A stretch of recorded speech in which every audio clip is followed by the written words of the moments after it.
Assalamu alaikum warahmatullahi.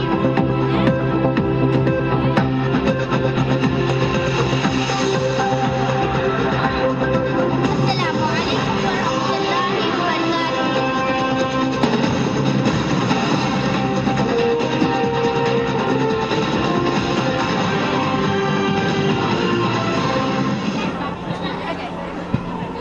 Assalamu alaikum warahmatullahi wabarakatuh. Good afternoon to one and all. Welcome to special edition of our Hub News. In studios today we have Miss Shama Khan, businesswoman from Mumbai, IIT, Hyderabad, and Mr. Ibrahim Ahmed Khan, Islamic research scholar from Aligarh Muslim University, Delhi. Today we will discuss with them about issues like corruption and crime rate in India and its punishments. Before we start, here are the lines of today's news. Manmohan Singh led most corrupt government in free India, says L.K. Advani. Gadkari sues Kejriwal for listing him among India's most corrupt. TICP Index report says in 2012, India has been ranked 94th out of 176 countries in corruption. Telangana to come into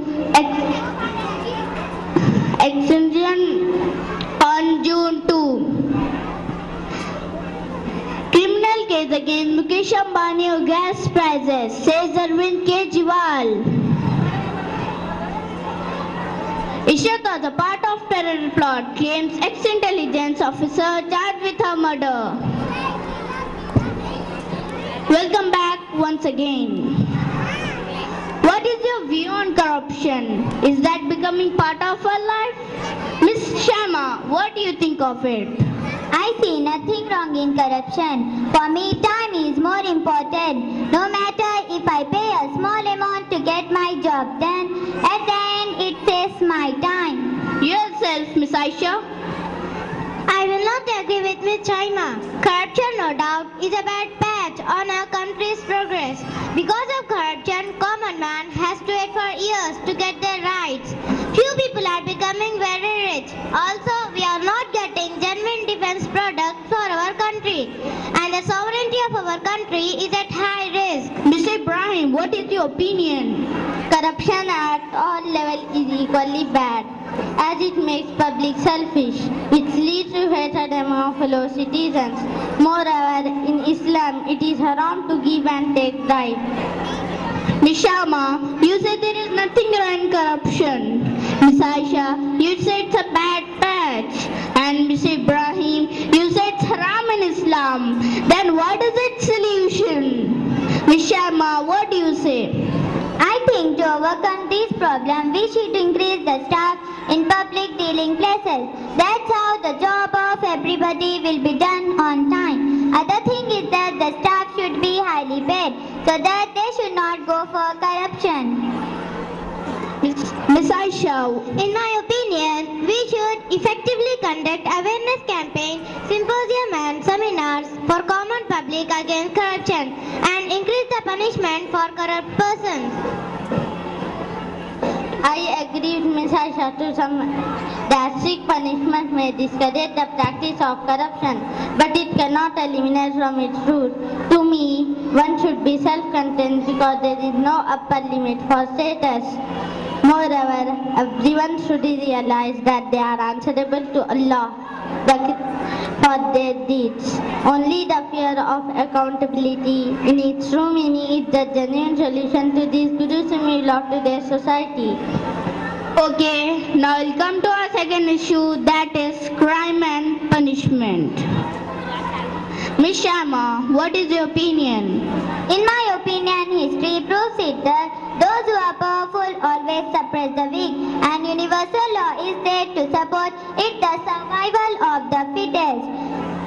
If someone wants not to get away, then he should try to gain power. Sorry for interrupting. Miss Aisha want to say something. I totally disagree with Ms. Chaima. She is talking about the jungle Raj. And we are living in a civilized society and we have an elected government. But it is sad to say that the crime rate is jumping day by day. To control this, we should implement certain steps. Religious harmony, effective police department, speed track courts, awareness campaign, etc. I agree with Ms. Aisha to some extent, but it is not enough. We should implement the punishment for crimes as mentioned in Holy Quran. And one should know that he is answerable to Allah, the Creator, on the Day of Judgment. Sir, we are living in 21st century and you are talking about laws 1400 years old. Imagine if we make a robot, then if it starts working on its own without any instruction, then what will happen? It will destroy everything. Exactly. Allah created us and also gave us the instruction. If we started our own rules, then the result will only be destruction. We should follow the rulings of Allah to make a peaceful society. For example, the societies who followed and are following rulings of Allah are having negligible crime rate. Please remember one thing, that Islamic teachings and rules are not time-bound and will remain as it is till the last day. Thank you very much for joining us. We have received different views on different topics from our panelists. Now it is the time for you to judge the right and the wrong. With this, we conclude our special news bulletin. Thank you for joining. Have a nice day. Allah Hafiz.